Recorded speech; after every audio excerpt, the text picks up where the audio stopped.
C'est la Toussaint, une période de l'année durant laquelle les cimetières sont particulièrement fréquentés. Pour les catholiques, le 1er novembre, c'est la fête de tous les saints et le 2, la fête des morts. Une date symbolique donc pour venir fleurir les tombes en solitaire ou en famille. L'occasion pour nous de nous intéresser au marché de la mort. Un marché qui, avec plus de 540 000 décès par an en France, s'élève à près de 5 milliards d'euros. C'est sur ce sujet que vous nous avez posé vos questions. Pour y répondre ce soir, Franck Hédard. Première question, Franck, combien coûtent des funérailles en moyenne? La mort coûte cher, en moyenne autour de 3 098 €, qu'il s'agisse d'une inhumation ou d'une crémation. Les prix sont quasi équivalents.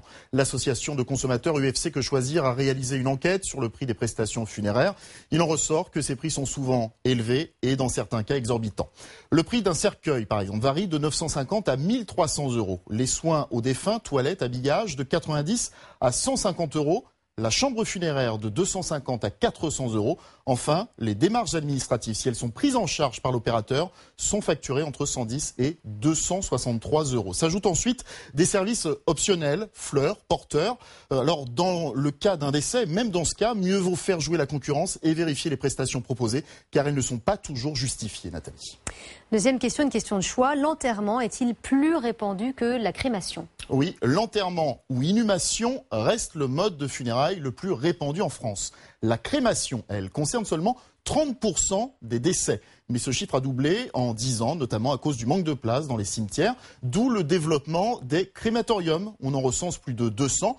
Les cendres peuvent être dispersées dans la nature. Alors attention, il faut une autorisation. En revanche, il est interdit de conserver chez soi une urne funéraire. J'ajouterais que la crémation est beaucoup plus pratiquée en Europe du Nord, avec un taux de 70%. Dernière question, Franck.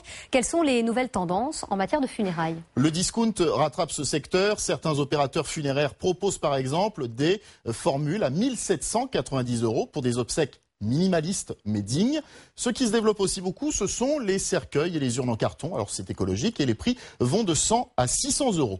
Enfin, des sites web proposent désormais d'accueillir les défunts dans des cimetières virtuels avec photos, vidéos et possibilité de laisser des messages. L'éternité virtuelle a quand même un prix, vous le voyez, entre 22 et 89 € par an. Merci Franck pour ces informations. Et puis vous, pour vos funérailles, qu'avez-vous envisagé? Eh bien, vous préféreriez être incinéré. C'est ce que vous nous répondez à 53%. 33% d'entre vous opteraient plutôt pour l'enterrement.